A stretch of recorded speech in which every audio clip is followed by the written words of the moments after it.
Did you see what just happened? Wes Briscoe is now part of the TNA roster. Well, you know what that means. Get the rest of the boys and I'll meet you in the clubhouse. Good job.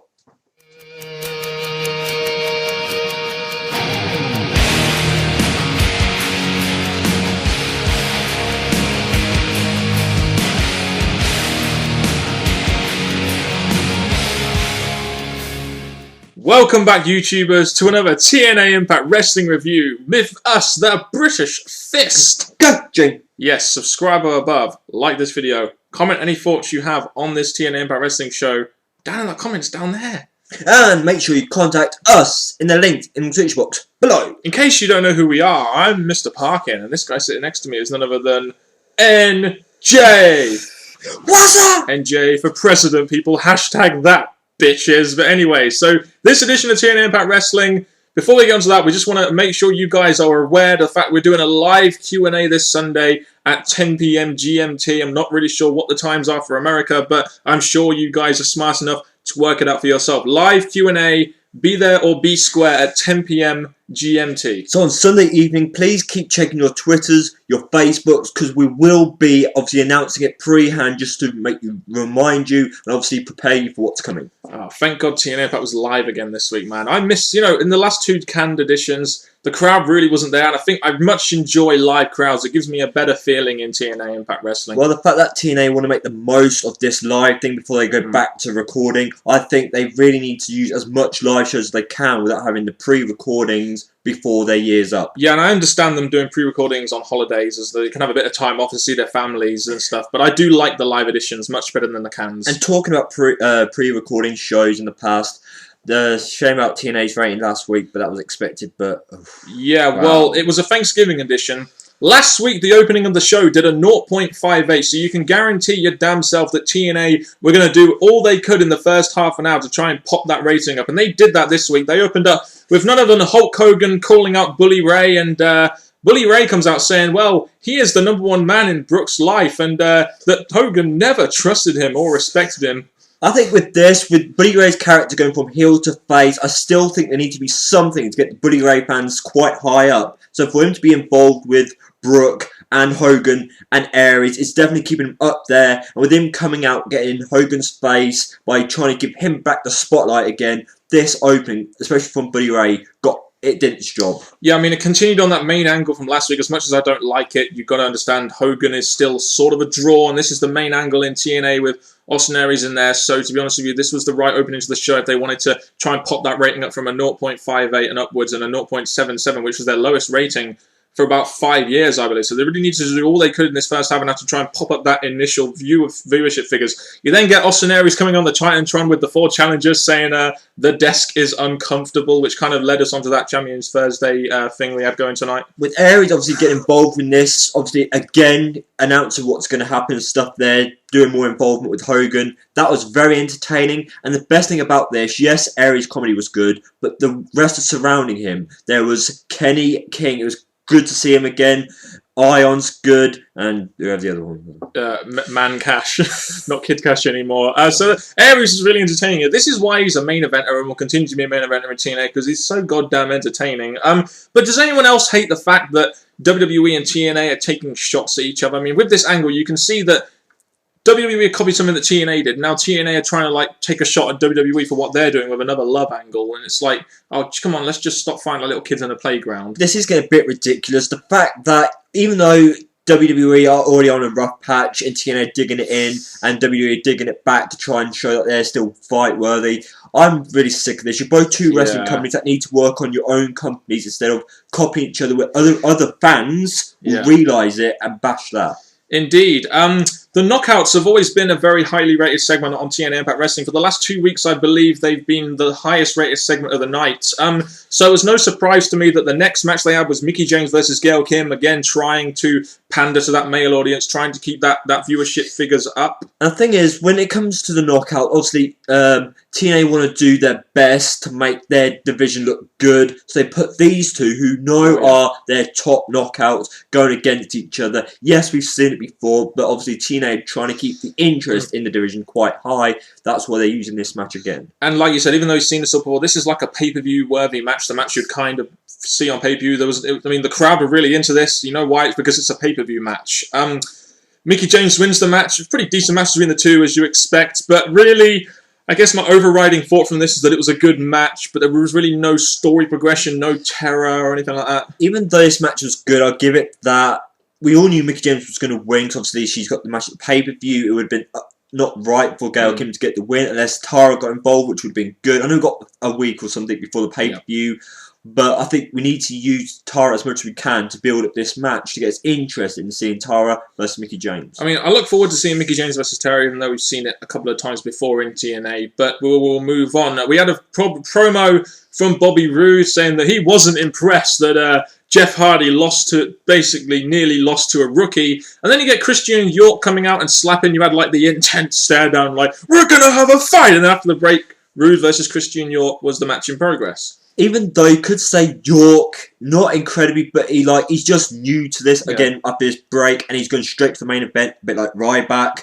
But with York, I'm glad he's trying to get his name up there. TNA are pushing him to look good against main eventers, but yes, he looked good, but maybe pushed him against Jeff Hardy and Roode a bit fast. I mean, he didn't look out of place. I know these Hardy and York are friends in real life, which is probably why he's being featured in this spot now. The main thing is Roode gets the win pretty cleanly. Out comes Jeff Hardy when Roode tries to keep the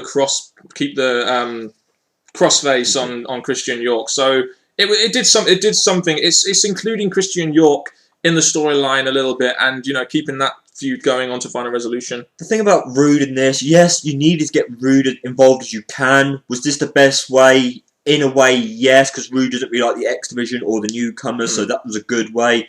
The way for Jeff Hardy to come out was good, but I just want to ask you this, YouTubers. I know York did a good thing tonight, but do you think he's right for being involved with main eventers so early in his coming into TNA? And I imagine he's only really in there to further along the storyline, and after this he'll probably be off TV for a while. I guess that's why he's there, using him as a plot device going forward while giving him a little bit of TV time. Obviously someone in TNA really does like Christian York. I can kind of see why. Is this a bit early of a push? You could say that, but it's more of a placeholder rather than a featured part. So we'll see who he faces next. We will. He'll probably be in the X Division next, knowing TNA. Right, okay. This is something we need to get off our chest here, and this is the video we may do in the future to do with this segment. Dvon is the sergeant of arms of this massive Aces and Eights faction, which are trying to run roughshod over TNA. And we got the announcement this week that he wants to go after the TV title. Now, let me just compare this for a minute. If Nexus came in and went after the Intercontinental Championship, would they have made a big impact? If I was Dvon and I had this massive faction behind me, wouldn't I want to go for, say, I don't know, the world title, the biggest belt on the roster, not a damn TV title? Even though Dvon world title, I would never want to see it. No, I'm not compared to Buddy Ray. Buddy Ray, go all the way, please. But I'm just saying it would make more sense if they tried to do it that way. Even though I really wouldn't have liked it, at least I could accept it would have made more sense rather than the TV title. But the thing is, putting Dvon against Joe, I think it's a direction. It's actually not them just doing attacks. They're actually going towards something now, at least their first step. So in my opinion, I may not like it, but at least it's something for the Aces and Eights to do. Yeah, but the TV title, is that all? Is that what the Aces and Eights want, the TV title? I think this is another reason why the Aces and Eights are really losing steam, which is the topic of a video that we will do in the future at some point, because we really feel the Aces and Eights are losing a lot of steam, and I think this is a real hindrance. This is a real showcase of the fact that they are losing a lot of steam, because now Dvon wants the TV title. He wants the Aces and Eights to help him win the TV title. I mean, really? Is that what your group is trying to do now? We also had Angle versus Doc announced for next week. Could have been a pay-per-view match. That's the thing, because when I looked at this, they announced that next week we're getting Joe and Dvon, and then we get Angle and Doc.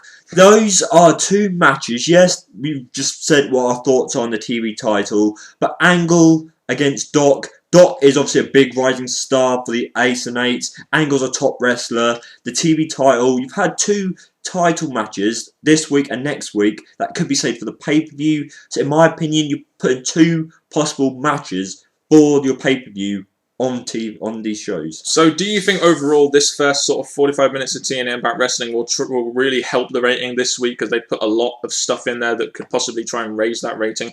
I think it could help. Do I agree with the choices? Not everything they've done in this first part. So as you worthless mortals have just witnessed, the Ace and Eight are going after the TV title. So Samoa Joe, be prepared, because we're going to be coming after you next week. And as for the rest of TNA roster, beware, worthless mortals, because next we'll be coming after you as we slowly take over TNA. So in our main event of TNA Impact Wrestling, we had none other than AJ Styles and James Storm versus Kaz and Daniels, which I believe was pre-announced last week. The match itself, as you would expect between these four guys who were once members of Fortune, the match was pretty decent. Storm wins with the last call, but AJ's kind of annoyed that he couldn't beat him on his own, but Storm could, because, you know, get it in your head, AJ Styles! The thing about this, I look at this, and yes, you've got them all against each other. The thing that really sparked me off was the disagreement, the fight between Storm and AJ backstage when they were warming up before this match. Saying, we've got to work together. AJ was talking about why he can't go for the title. Storm says, don't concentrate on the past, even though Storm's complaining about this whole rude thing, so he's going back into his own word.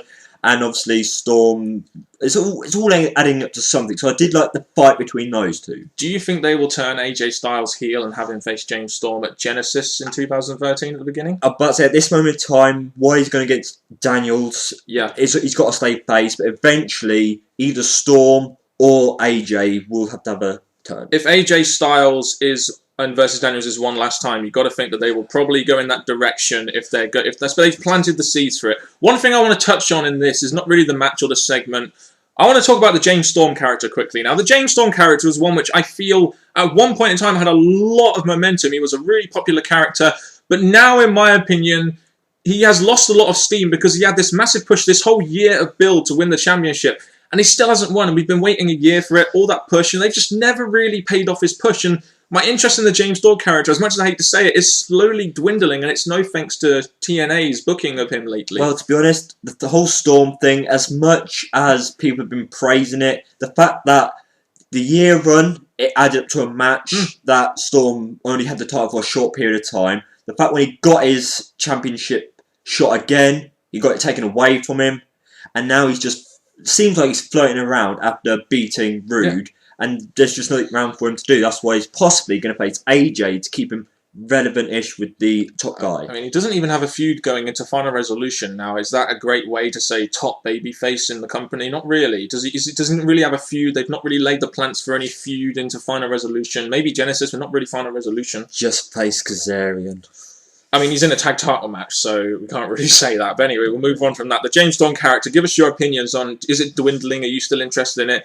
Just really want to know your thoughts. We really thought James Storm would have touched the pinnacle, which is the world title, by now at some point. Doug Williams versus Matt Morgan. It's a long time since TNA has ever done a typical old-fashioned squash match. This was all there to highlight Morgan's strength, and he pretty much destroyed him. Joey Ryan introducing him as the blueprint. Matt Morgan bringing sleeves back to TNA. This is what I was waiting to see. Matt Morgan wrestling. Yes, they're still digging into Hogan, but this match, Doug Williams, okay, you bring him out of nowhere in a way, put him into this match. The jobber. Morgan obviously squashes him. Do I see direction for Morgan? Still not. I think it's just obviously still building him up slowly. But Joey Ryan putting him over when I thought it should be Morgan putting Joey Ryan over because Joey Ryan's new. Or hopefully sometime after the next pay-per-view, Morgan actually has direction. Yeah, I mean, right now, Joey Ryan and Matt Morgan are involved in a tag team feud with Los Stereotypicos. I do think that in this little alliance, Matt Morgan essentially has to be the big beneficiary, in my opinion. He is the guy that can offer most in terms of main event potential. And talking about the feud that they have, that wasn't even teased tonight. No, there was no tag champs here. Another segment on the show which was a good segment of showcasing Matt Morgan, but really didn't do too much in terms of storyline progression. So yeah, TNA also announced that they were going to have lockdown at the Alamodrome. Don't know too much about this. All I know is it holds 65,000 people, and all I will say to TNA is, do you really think, given your live attendance to many of the pay-per-views you've had, that you can actually get anywhere near 65,000 people in that stadium? Well, just saying. We can. We've got about 65 here. 65 or 65,000. 65,000, I think. We have technically have 2,204 people watching us, if you want to be that technical. And also, I've noticed that lockdown has been moved to March, which in my opinion is not a very good idea because that is during the WrestleMania build-up when all the focus will be on WrestleMania. It was better, in my opinion, after WrestleMania when all the WrestleMania buzz was finished, and then it could be TNA's turn. Rather, they had Victory Road in March, which was a filler pay-per-view, so they didn't have to put too much focus on that. It was all made to build to lockdown anyway. I think obviously WrestleMania is going to be the drawing point. That's why at least it's not clashing with one of the real big pay-per-views for TNA. So in my aspect, it's bad because it's clashing with a pay-per-view, but not in a top pay-per-view. Well, Lockdown is the second biggest pay-per-view in TNA, behind Bound for Glory, so technically it is really clashing. Two pay-per-views are clashing here, and I think only WWE are going to win it because they get more than 1 million buy rates for their pay-per-views, whereas TNA rarely get 10, 20,000, so there's only really one winner there, and I think in that aspect TNA really must accept defeat, and that's just the way it is in business, I'm afraid. We had the gut check segment with Wes Briscoe this week. We had this whole thing with Al Snow not being there, so D'Lo Brown, holla holla, stepped in. With D'Lo, I still think, we say this now, I think, so it's happened to Al Snow. I don't think he was ill, sick, or anything. I think he was taken out by the Ace and Eights. D'Lo steps in, because D'Lo throughout the night was trying to get his place here, or trying to get involved in this segment, so maybe he's going to be involved with the Ace and Eights, because we've still got the two big guys still covered up with masks, and plus with Wes Briscoe, who's been rumoured by the internet to be involved. I think this is all adding up to something. Yeah, and this is what I mean. Anyone else think that this gut check is essentially setting up some kind of angle, whether it's to do with Al Snow, whether it's to do with the Aces and Eights, Wes Briscoe possibly being part of the Aces and Eights, which is why I think they've put so much focus on him and Angle being friends and him being part of the gut check. And it really was no surprise that he got a contract because, to be honest, Wes Briscoe, I think, is part of some kind of angle in TNA, and that is why I kind of knew he was going to get the contract, despite the fact they tried to make it dramatic. They were really trying to play up his family heritage and stuff, and they were really trying to give him that contract, weren't they? I feel like maybe Al Snow maybe not liked him, that's why they were taking out one of the competitions. So I really think that they were doing their best to make him get his contract without any downfalls, and it worked. We had a match announced for next week. One good thing TNA does is they announce matches for the next week, unlike, I don't remember last time WWE did that. Kaz and Daniels and Rude versus Storm, AJ and Hardy, combining two feuds there, with Storm being the guy not in a feud. That's going to be, I think that'll be a good 6-man tag match next week. Out of the 3 matches that have been announced, this one is the most I accept happening, but the other 2 pay-per-views. So we have 3 matches announced for next week, which is good advertising for next week. And another way, I think TNA are trying to combat that low rating they had last week by announcing a couple of matches so people can actually look forward to those matches. Now, the whole point of this show was Champions Thursday. We have Open Fight Night last week. We have Champions Thursday this week. And while a lot of people, including NJ here, may think that they're trying to fit too many gimmicks in their TV shows, which may affect their pay-per-view buy rates, essentially TNA is a company that focuses mainly on ratings. And when they get a 0.77 rating, which is their lowest for about 5 years, they're going to try and focus a lot on their Championship Thursday, which is probably why they had Aries involved in this. The only problem is that, yes, they make contract on ratings, but with this show, we've mentioned numerous times, the pay-per-view hype's not really been here, apart from with the main eventers. Which is why I brought up the point about the TV ratings and trying to focus on TV ratings. But anyway, it doesn't matter about that. We had Champions Thursday. The build-up to this, obviously, Hogan picking his 4. He eliminated Kenny King first, which left Aries, Cash, and Ion. Quite honestly, I'm very glad they picked Austin Aries because Ion and Cash versus RVD we'd seen before, so I was happy to see at least a new match in the main event. Kenny King hasn't been seen in a long time, and the first thing that Hogan does was eliminate him first. And in a way, he didn't really pick him up as a future star. He just put him away and he was gone for the night. And then you're left with a few that maybe like Cash, and then he laughed at Hogan's joke. That's what happens when you laugh at. That's what happens when you laugh at a joke aimed at Hogan, brother. And Rob Van Dam in the main event. Rob Van Dam in the main event, Mr. 0.5 as they call him, but he was against Austin Aries, and it also was so nice to see the X Division Championship in the main event. Like I said, they're always going to put a lot of focus on the first 30 minutes of the show because lately the problem for TNA has been their opening rating. Last week it was a 0.5 something, so they were going to put a lot of focus on the beginning of the show, which meant that, you had something like the X Division in the main event. And I think the main event benefited from having the X Division Championship there because, quite frankly, it's something different. Now, the match itself, obviously it's RVD and Austin Aries. The match itself was pretty solid, but really the match wasn't really the focal point here. You had Bully Ray storming the ring after Aries mentions that RVD was in Brooke Hogan position. After Aries looked like he was going to win, but then you had Bully Ray storming the ring. With Bully Ray coming out, I still think Aries knew what was coming, even though he started saying, "What are you doing? What are you doing?" I think that was pretty good. But the thing that stood up for me was not what Aries said, was the fact when he's going up the ramp, Hogan comes out and Hogan's just staring forward. My question is he staring at Aries, who obviously is bad-mouthed doing this, or is it Bully Ray, who Hogan seemed to have a problem with that throughout the night since last week? And I guess that is why they shot it like they did with the Hogan's face and Bully's face. I don't really know who they're staring at, really, but I guess this is obviously leading into some kind of Aries versus Bully Ray match at Final Resolution, with the whole storyline being around Austin Aries touting this whole thing about Brooke and Bully Ray. So don't be surprised if that match gets announced on the internet or on TNA's website later tonight. Was that really a good way to end the show? Did you think, though? I don't feel like the Rob Van Dam thing, building up to that throughout the night, so that makes sense, but Rob Van Dam in the main event, no thank you. Bully Ray involved with Aries. Aries still keeping Aries relevant, so I like the fact that he's getting involved with Bully Ray and Hogan, but I don't feel this was a TNA finish.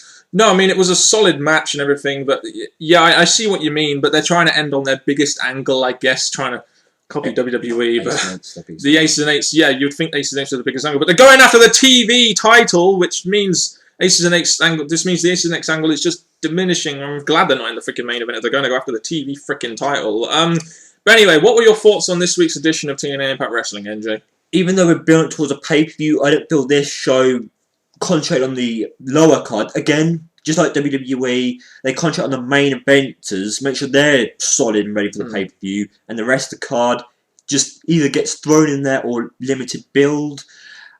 And I think the matches next week could have been the build-up for the pay-per-view. So overall, I wouldn't say it's a terrible show, it's just I didn't feel that this really had the pay-per-view build-up that it needed. I can't complain about the quality of the show and the wrestling involved. There's no problem with that. It was just that this week it seemed like TNA were on a bit of a standby after last week. There was very little storyline progression, no tag team title progression, even though it's been announced, no Knockouts Championship progression. The rest of it was progressed, but in a very nonchalant way, in a very well, we're going to stick from this week to this week with the same kind of build. So Final Resolution hasn't exactly had great build. It's had some build, but I see what you mean about the undercard in the sense that they have built to these main matches, AJ and Daniels and all that kind of stuff. But they haven't yet announced the next division match, and Bully Ray versus Aries will be announced. So they've got a card shaping out going into the go-home show, I'll say that. But overall, a good impact, but very little storyline progression, which is, I guess, what you'd expect from a show before the go-home show, because the go-home show is generally there to just take home that last part of the build, which should have been really this week. But the overall thing is, we said our thoughts quite firmly throughout the show. What are your thoughts? Because we've said that it was good, but things were missing or not done quite well enough for the pay-per-view. Share us your thoughts in the comment section below. Indeed. So that's been it for another TNA Impact Wrestling review. From us, the British Fist. Now I'm going to hand you over to NJ. You probably should have done the outro about 10 seconds ago. But well, thank you very much, people. This has been another video from Mr. Parkin and me, NJ. Thank you very much. And until next time, YouTubers and Twitters and fans and subscribers, goodbye.